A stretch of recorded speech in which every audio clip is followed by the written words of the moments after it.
ಒಂದೊಳ್ಳೆ ಭರ್ಜರಿ ಭೋಜನ ಮಾಡೋಣವಾ? ಸ್ಕ್ವೇರ್ ಸಂಪಿಗೆ ರಸ್ತೆಗೆ ತಲುಪಲಿದೆ. ಬಾಗಿಲುಗಳು ಎಡಕ್ಕೆ ತೆರೆಯಲಿವೆ. ರೈಲು ಇಳಿಯುವ ಮುನ್ನ ಪ್ಲಾಟ್ಫಾರ್ಮ್ಗೆ ಇರುವ ಅಂತರದ ಬಗ್ಗೆ ಗಮನವಿರಲಿ. ಮಲ್ಲೇಶ್ವರಂಗೆ ಇಲ್ಲಿ ಇಳಿಯಿರಿ. ನಾನು ಈ ಭರ್ಜರಿ ಭೋಜನ ಮಾಡೋದಕ್ಕೆ ಮಲ್ಲೇಶ್ವರಮಲ್ಲಿರುವ ಭರ್ಜರಿ ಭೋಜನಗೆ ವಿಸಿಟ್ ಮಾಡಿದ್ದೆ. ಫ್ರೂಟ್ ಮೇಳ ಭರ್ಜರಿ ಭೋಜನ ಹೇಗಿತ್ತು ಅಂತ ನಿಮ್ಮ ಜೊತೆ ಶೇರ್ ಮಾಡ್ಕೊಳ್ತೀನಿ.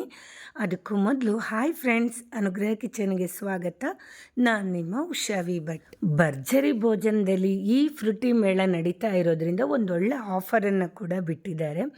ಇಲ್ಲೊಂದು ಫೋಟೋ ಬೂತ್ ಇಟ್ಟಿದ್ದಾರೆ. ಅದರಲ್ಲಿ ನೀವು ಊಟ ಮಾಡಿದ ನಂತರ ಒಂದು ಫೋಟೋ ತಗೊಂಡು ಇನ್ಸ್ಟಾಗ್ರಾಮಲ್ಲಿ ಪೋಸ್ಟ್ ಮಾಡಿ ಭರ್ಜರಿ ಭೋಜನವನ್ನು ಟ್ಯಾಗ್ ಮಾಡಬೇಕು.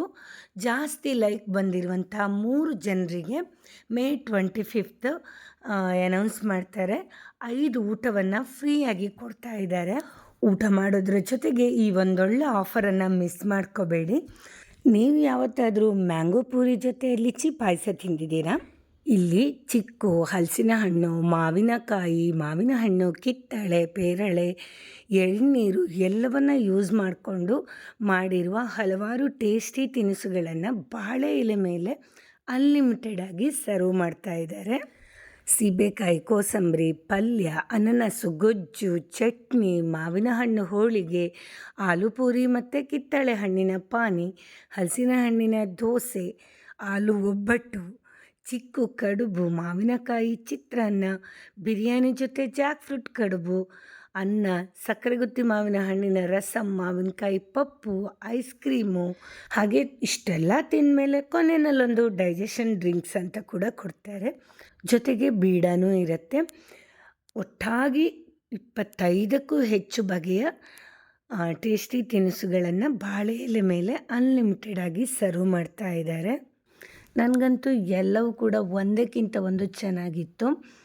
ಆಲೂ ಪೂರಿ ಜೊತೆ ಕಿತ್ತಳೆ ಹಣ್ಣಿನ ಆ ಒಂದು ಪಾನಿ ಸಖತ್ ಕಾಂಬಿನೇಷನ್ ಆಗಿತ್ತು.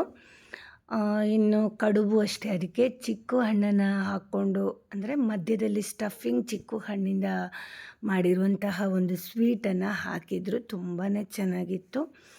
ಮಾವಿನ ಹಣ್ಣಿನ ಹೋಳಿಗೆನೂ ಅಷ್ಟೇ, ಸೀಸನ್ ಫ್ರೂಟ್ ಮ್ಯಾಂಗೋ ಅಂದಮೇಲೆ ಕೇಳಬೇಕಾ, ಸಖತ್ತಾಗಿತ್ತು. ಈ ಒಂದು ಊಟದ ಪ್ರೈಸ್ ಬಂದು 475 ರೂಪಾಯಿ. ಏಪ್ರಿಲ್ 1 ಈ ಊಟ ಶುರುವಾಗಿದೆ. ಮೇ ಕೊನೆ ತನಕ ಇರುತ್ತೆ. ಮಧ್ಯಾಹ್ನದ ಊಟ ಹಾಗೆ ರಾತ್ರಿಯ ಡಿನ್ನರ್ ಕೂಡ 2 ಟೈಮ್ ಇರುತ್ತೆ.